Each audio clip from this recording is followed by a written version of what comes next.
Hey, what's up, guys? Leo.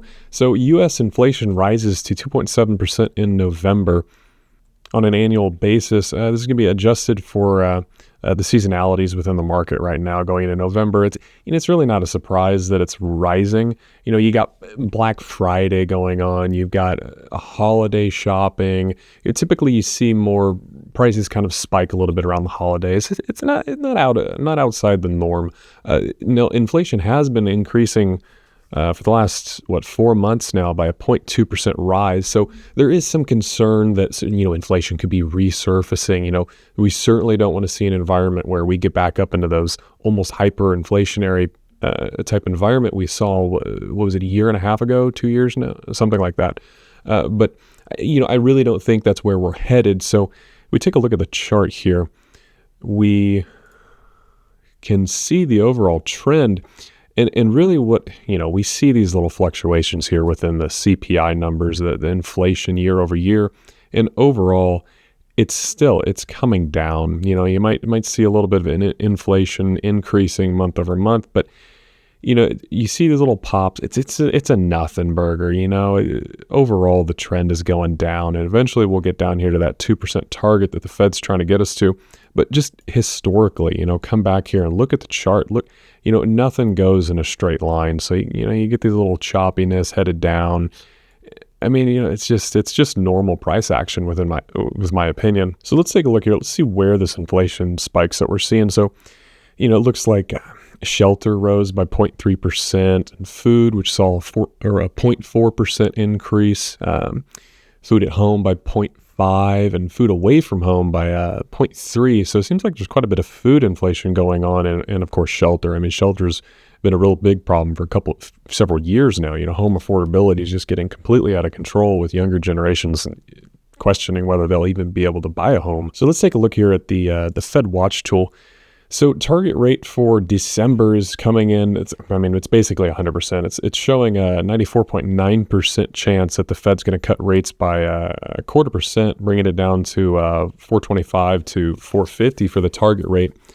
I'm not surprised. A little bit of a spike inflation isn't going to stop them from cutting. So it's good because what we want to see is a more favorable market for risk assets being stocks, cryptocurrency, things of that nature, because when the Fed funds rate comes down, what that does is that allows there to be more liquidity within the market, meaning that there's more money available flowing around in the economy. Risk assets get bought up, driving prices up.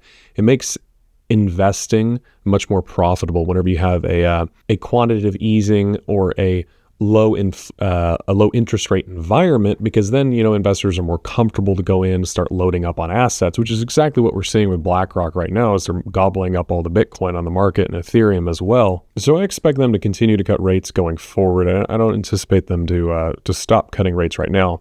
Especially with the debt. It's the debt burden with the United States. It gets to a point where they can't keep rates up that high because it's digging their hole even deeper from where they stand. So they really don't have any choice but to start lowering rates, which is exactly what we're seeing. So something else to consider here in regards to the meme stocks and AMC, GME and whatnot, is that as the Fed funds rate, actually here, let me just show you. So if we come over here to the chart where you see the effective funds rate, as the Fed starts to cut rates, like I said, that they become more comfortable with riskier assets, and that's because all their other assets are going up due to more liquidity within the market. So as investors and traders they feel more wealthy, they're more willing to take on riskier assets, such as potential meme stocks and short squeeze plays. So, you come back here, we can look at the Fed funds rate environment we were in, let's see, June of 21. So, rates were really, really low. They're at 0.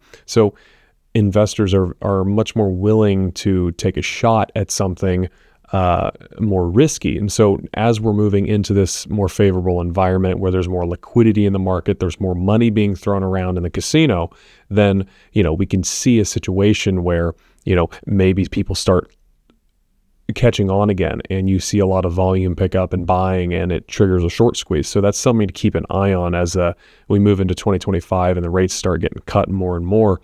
I don't expect that rates will stay up this high for very long at all. So we'll just have to keep an eye on that and see what happens. So I got an interesting little tweet here that I want to share with y'all. So this is kind of interesting. So Charlie tweets out here, price increases over the last 4 years. So we just take a look to get kind of an idea of the scope of this. So, I mean, the highest one being auto insurance is up 61%. So, you got fuel, 50%, gasoline, 47%, which is interesting on fuel. I don't know how accurate that is because I live here in Florida, and I don't really notice a whole lot. I think right now I filled up for like $3.10, something like that. So, 50% increase. I don't know if that's accurate, at least for me. It might be in different parts of the country.